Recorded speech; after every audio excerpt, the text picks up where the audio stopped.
the situation with the states is a great deal more serious. You see, the Constitution of the United States says that any power not specifically given to the federal government is reserved for the states, and the Constitution of the United States makes no mention whatsoever of public health.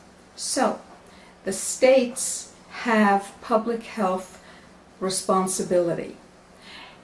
In 2002, the Model State Emergency Powers Health Acts were proposed to the states of the United States on the request of the federal government.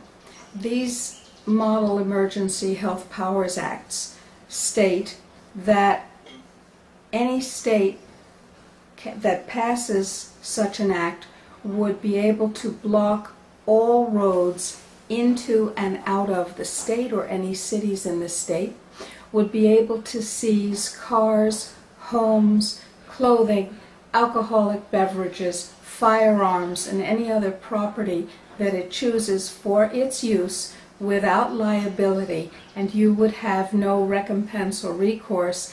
And most ominously in the discussion that we're talking about here, under a pandemic emergency declaration by the governor of the state, involuntary vaccination would be within the powers of the state, as would involuntary quarantine, and the state has no liability for anything that happens from that involuntary vaccination or quarantine. Anyone who refuses vaccination under these Model Emergency State Health Powers Acts would be considered either a felon or guilty of a misdemeanor, but that varies from state to state. And in every state which has passed these acts would be subject to incarceration for the offense, either a felony or a misdemeanor, of refusing to accept the vaccination proffered. Now, we go back to, oh, by the way, 44 states have passed either identical or similar emergency state medical health powers acts. So virtually the entire country, and of course the District of Columbia, has statutes on the books that say either you take the vaccine that's proffered once the governor has said there's a medical pandemic emergency, or you are incarcerated.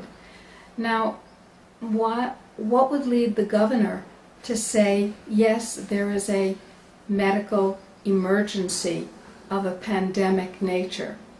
Very simple. The declaration of that same pandemic emergency by the Secretary of Health and Human Services or by the President of the United States.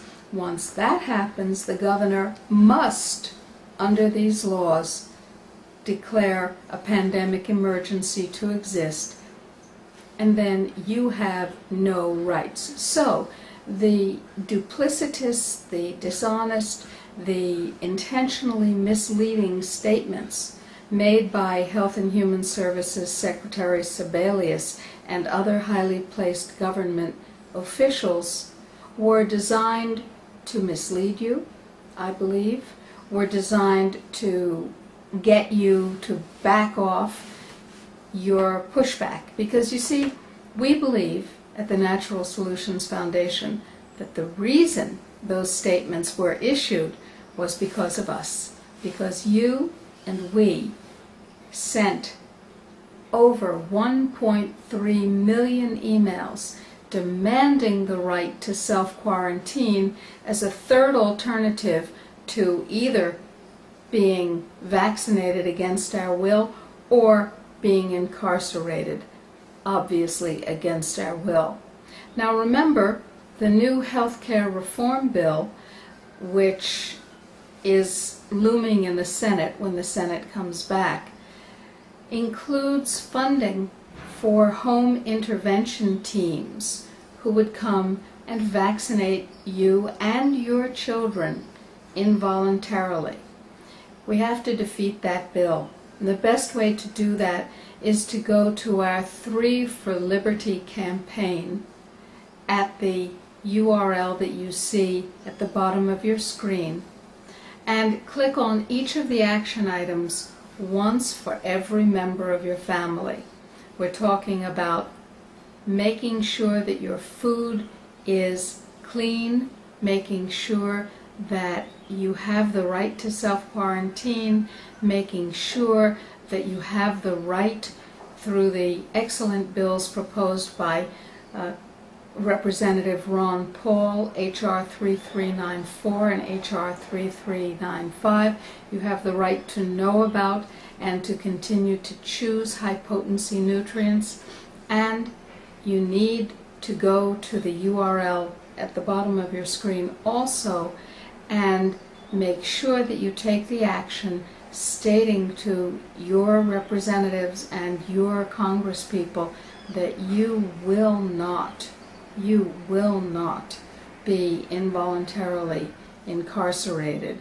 These are very, very important issues. These are very, very important concepts, and it's up to us. You see, our pushback has worked. Our pushback does work. The larger our pushback, the more successful we are. We've gotten the U.S. government to state categorically there will be no mandatory vaccinations.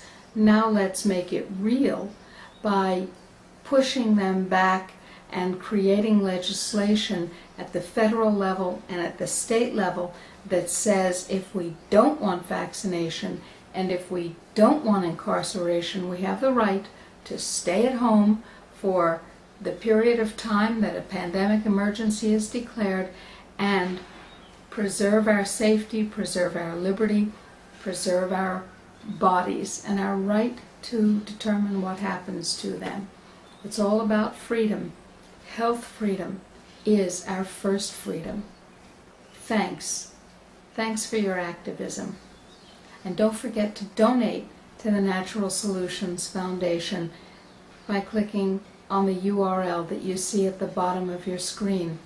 We are the largest supporter-supported health freedom organization in the world, and we need each other. Thanks.